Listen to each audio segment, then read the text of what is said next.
Morning. This is Nita and Miss Panda with the Timepiece Garden, and she's gone around the side of the house. It was supposed to be sunny today. Yeah, I'm not seeing that happening. And now the weather's like, we're going to have thunderstorms by 11. Really? I got stuff to do. So, there's Miss Pampers. There's Mommy's girlfriend. So what do? We changed the hummingbird feeder. Cleaned it out, refilled it fresh. Hands on patrol. She's making sure the yard is safe. Just doing her thing. I will probably, it's the thought process going on, is go ahead and plant the Rose of Sharon and the fig before it rains, and that way I can put them in, I can water them, and then the rain will give them a good soaking. I was hoping I could get in and like finish edging my wall here and, trim it down and trim around the backside of the house. And if the sun doesn't come up, the dew doesn't dry off the grass. And if we're going to have thunderstorms at 11, it makes it really rough and hard to do anything. Madness, just madness. So I don't know what I'm going to do. I'm going to play it by ear. Breakfast first. Hummingbirds are fed. Pandas fed. Let's get Mama fed. And do what we do. Oh, did you see something? Get it. Get it.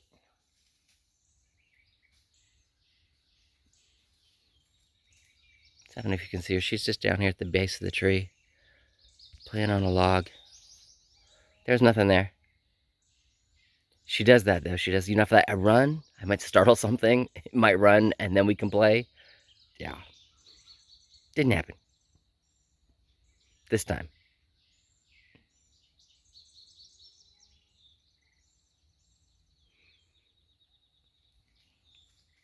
All right, well, y'all have an awesome day. And whatever I do, I'll bring you along.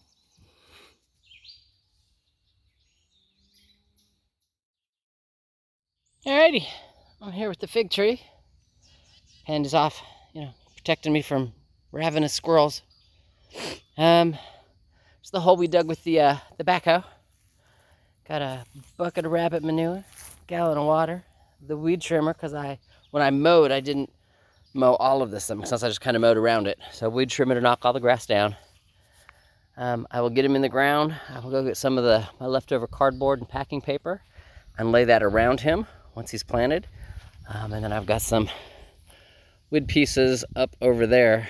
Again, I don't have chips this year, so I'll crisscross the wood pieces on top of the paper. That'll suppress the grass, so there's no competition between emerging roots off the fig and any grass or weeds that's in this area.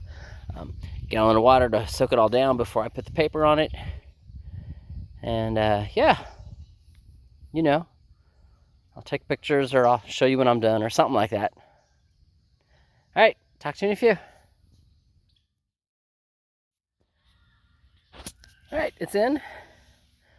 Pile of dirt next to it is now flat, as should be. You can see water is puddling back here on the back end. Again, I create a berm, just like I did with the elderberries. I live on a hillside slope. That way, as it rains from the right, water runs down. It will collect here at the left in a little bit of berm, always making sure that the newly planted plant gets plenty of extra water. Does that make sense? It's not a high berm, so does that make sense? 6 inches or whatever, and the water will continue on down the hillside, where it's supposed to go. Whew. I broke a branch, getting it out of the pot. Shame on me. But it may work in my favor. It may not. It is alive. You can see it's got growth there, and it has another knuckle right here where my pinky is. So it needs to get a fresh cut here at the bottom that's appropriate. That knuckle needs to go in the water, and I might actually end up with another fig tree. So we'll see how that one works. If it does like my elderberry, since it is 2 knuckles long. We'll just go from there. All right, on to the next one. Well, not the next one yet. I need to paper it. Does that make sense? And because I don't have wood chips, deal with some of that wood right over there by Panda. Get it down and just kind of layer it over. Again, the paper suppresses the grass, and the wood chips will help keep the sun from overheating the pile that's here the same way wood chips do. The log pieces will hold down the paper, and it's beneficial. All right, talk to you in a few. Alrighty, now for those of you who were here, I don't know, 2 years ago, 3 years ago, when I had the gifted crepe myrtle, and I had purchased the 2 butterfly bushes, there we go. I had to screen them in and then put large pieces of chunks of wood around them, because the critters wanted to come dig in the freshly dug soil. They could get in here and get earthworms, and it made their life really easy.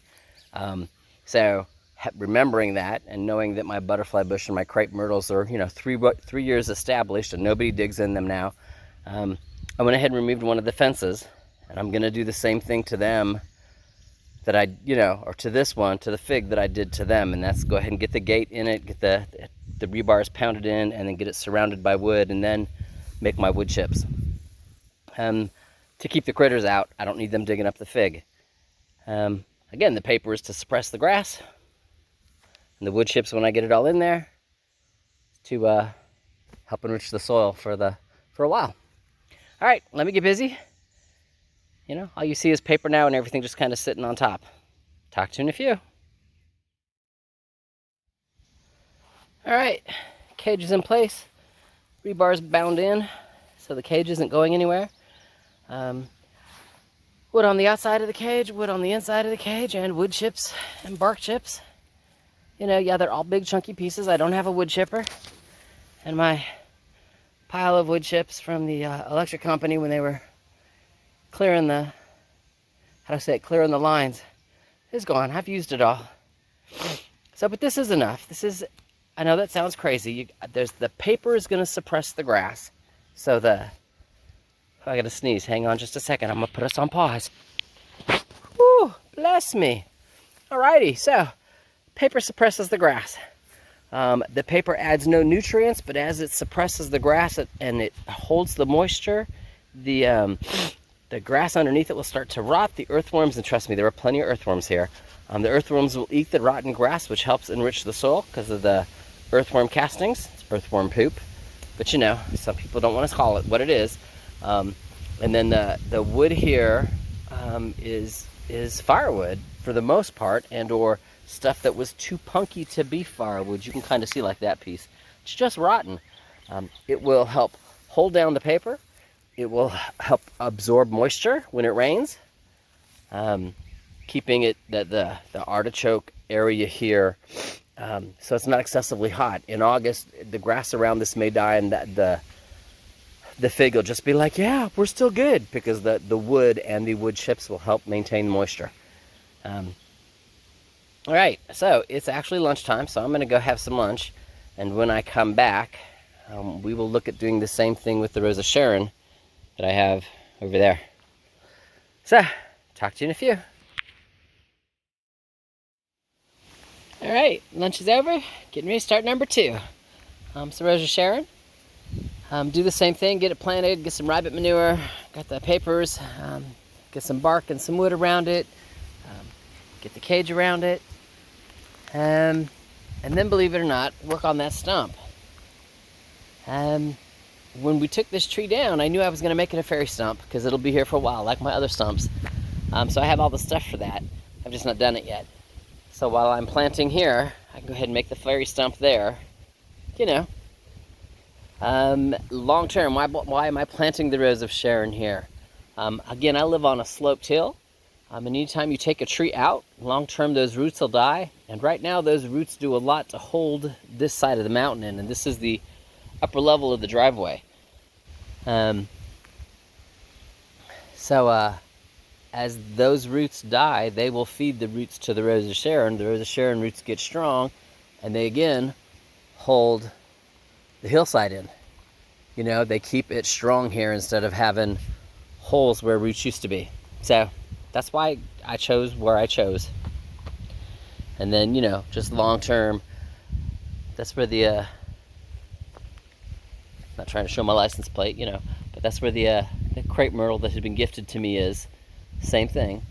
And then over more to the right of the 2 butterfly bushes that I put in so I could have some privacy from the upper portion of the loop road, being able to see directly into my kitchen window. So, that's the plan. Get it in. I'm probably not going to show you the whole routine like I did with the fig.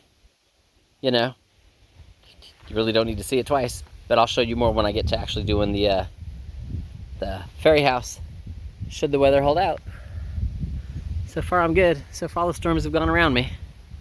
All right, talk to a few.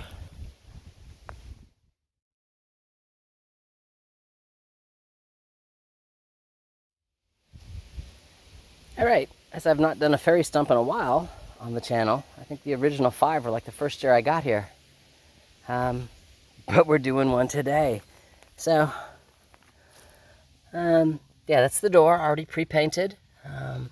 Those are frame corners that I actually use to pretend hinges on the door, and 4 nails, and those will be the only nails that actually hold this door into place.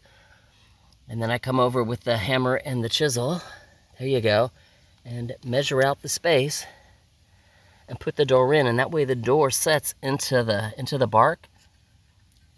Oops, there we go, sets into the bark, so it actually looks like it belongs here. It's supposed to be here. I'll do the same thing with the windows. And then those are just chips of stained glass that I put behind the window frame, so it looks like there's no lights on in the fairy house. So, and then, you know, I do the little decoration thingy. So I'll show you again as I get it done. But that's the door. To the left will be the Rose of Sharon. And the fairies will make it happen once I build their house. All right, talk to you in a few. All right, door and the windows are in place. Again, in the frame, the window, it's just a piece of stained glass.